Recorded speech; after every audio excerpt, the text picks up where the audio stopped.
pessoal, eu sou Patrícia Sarib, autora do livro Baseados no Amor, e hoje estamos com a segunda parte da nossa série Relacionamento entre Primos é Pecado?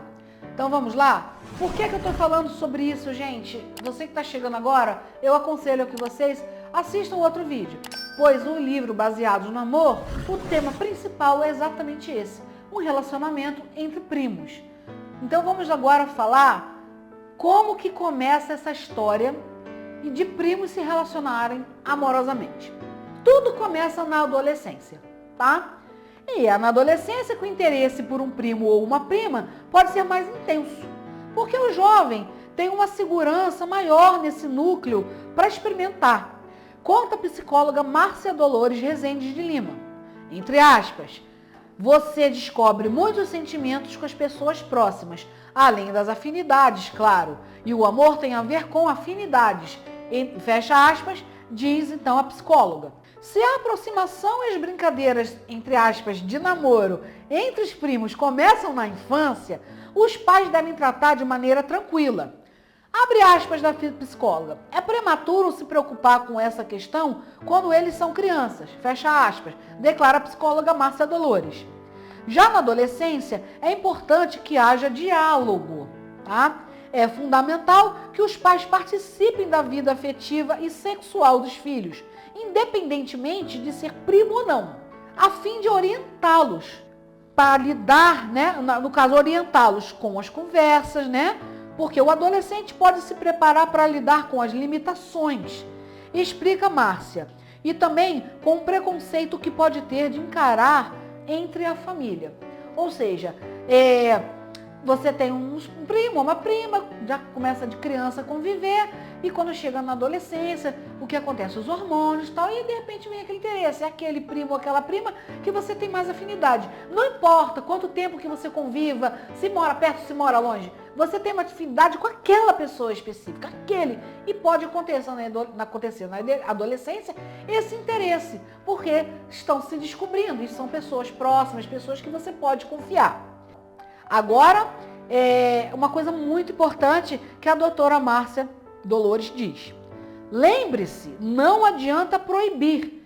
Proibição e repressão podem estimular muito mais a estes primos querer se conhecerem melhor. E a psicóloga Carla Ribeiro, especialidade em sexualidade humana, diz, sabe aquela história de que o proibido é o mais gostoso? Então, gente, não adianta proibir. Se está vendo que seus filhos adolescentes, que são primos, começarem a ter alguma coisa a mais, não proíbe, não reprima, porque isso é pior, tá? O que os parentes vão pensar? Um dos grandes desafios de ter filhos que namoram primos, pelo menos assumidamente, e é que todos os parentes acabam se envolvendo mais do que deveriam.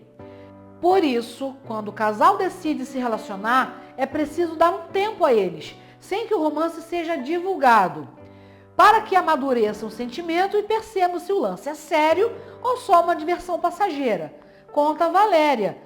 E ela completa, se o casal realmente se gosta e quer ficar junto, é preciso que as famílias respeitem, não importa se aprovam ou não aprovam a união. E aí a gente vem para uma questão, riscos do casamento entre primos.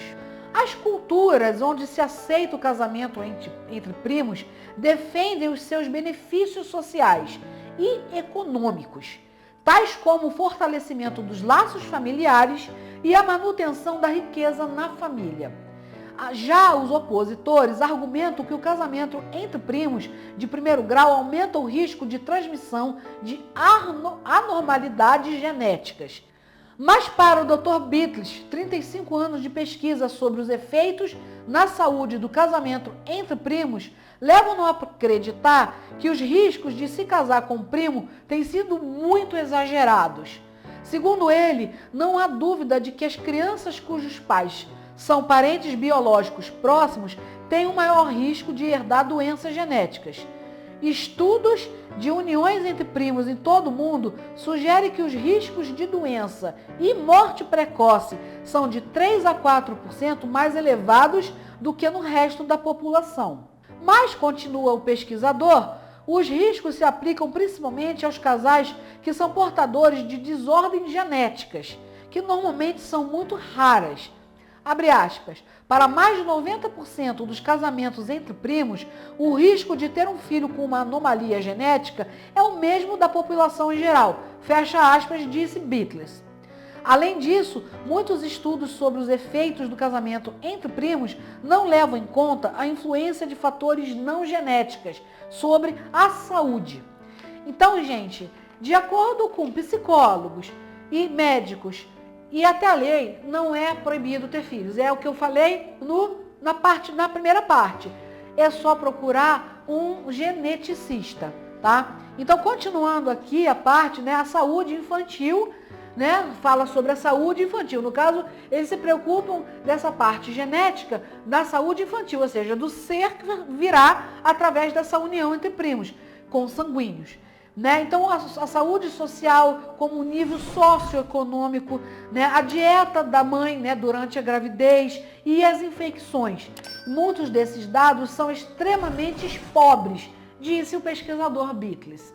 Então, gente, a gente encerra essa parte e na próxima a gente vai falar mais sobre isso, sobre a geração de filhos entre primos consanguíneos. A gente se vê na próxima. Muito obrigada.